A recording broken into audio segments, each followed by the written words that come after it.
بسم الله الرحمن الرحيم. اللهم رب النور العظيم ورب الكرسي الرفيع ورب البحر المسجور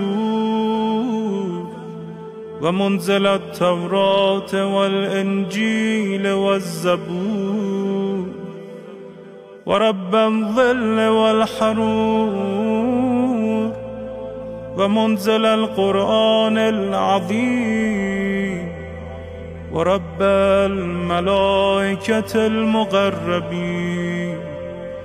والأنبياء والمرسلين. اللهم إني أسألك بوجهك الكريم وبنور وجهك المنير وملكك القديم يا حي يا قيوم. أسألك باسمك الذي أشرقت به السماوات والأرض وباسمك الذي يصلح به الأولون والآخرون يا حيا قبل كل حي ويا حيا بعد كل حي ويا حيا حين لا حي يا محيي الموتى ومميت الأحياء يا حي لا إله إلا أنت. اللهم بلغ مولانا الإمام الهادي المهدي القائم بأمرك صلوات الله عليه وعلى آبائه الطاهرين عن جميع المؤمنين والمؤمنات في مشارق الأرض ومغاربها سهلها وجبلها وبرها وبحرها وعني وعن والدي من الصلوات زنة عرش الله ومداد كلماته وما أحصاه علمه وأحاط به كتابه. اللهم إني أجدد له في صبيحة يومي هذا وما عشت من أيامي عهدا وعقدا وبيعة له في عنقي لا أحول عنها ولا أزول أبدا. اللهم اجعلني من أنصاره وأعوانه والذابين عنه والمصارعين إليهم في قضاء حوائجه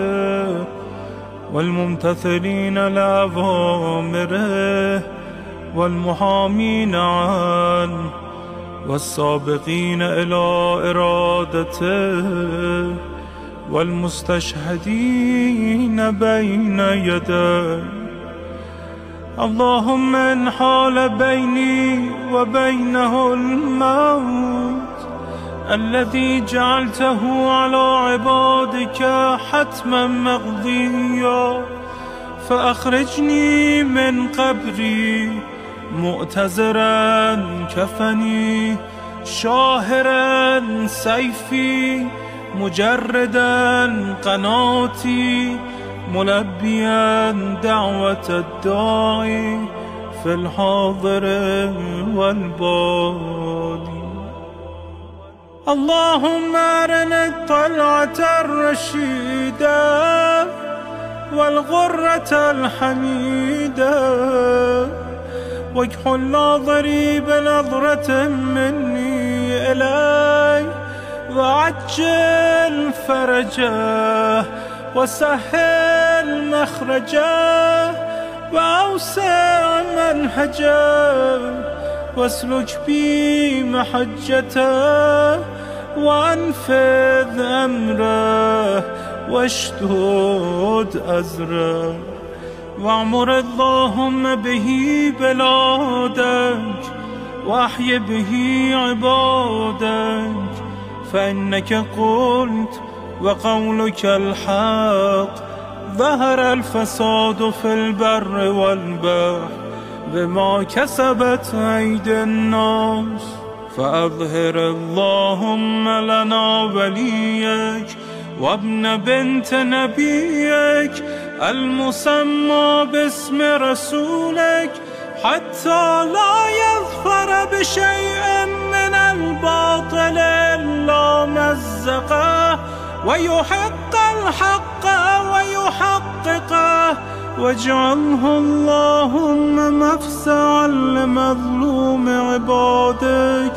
وناصرا لمن لا يجد له ناصرا غيرك ومجددا لما عطل من أحكام كتابك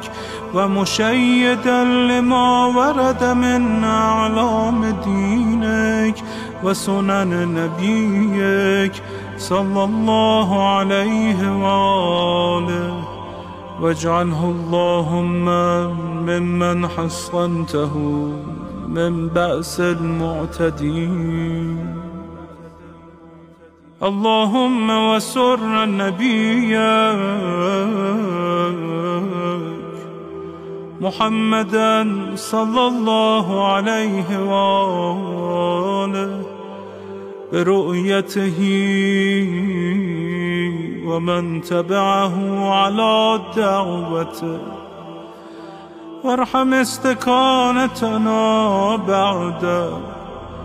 اللهم اكشف هذه الغمة عن هذه الأمة بحضوره وعجل لنا ظهوره إنهم يرونه بعيدا ونراه قريبا برحمتك يا أرحم الراحمين. العجل العجل يا مولاي يا صاحب الزمان العجل العجل يا مولاي يا صاحب الزمان العجل العجل يا مولاي يا صاحب الزمان.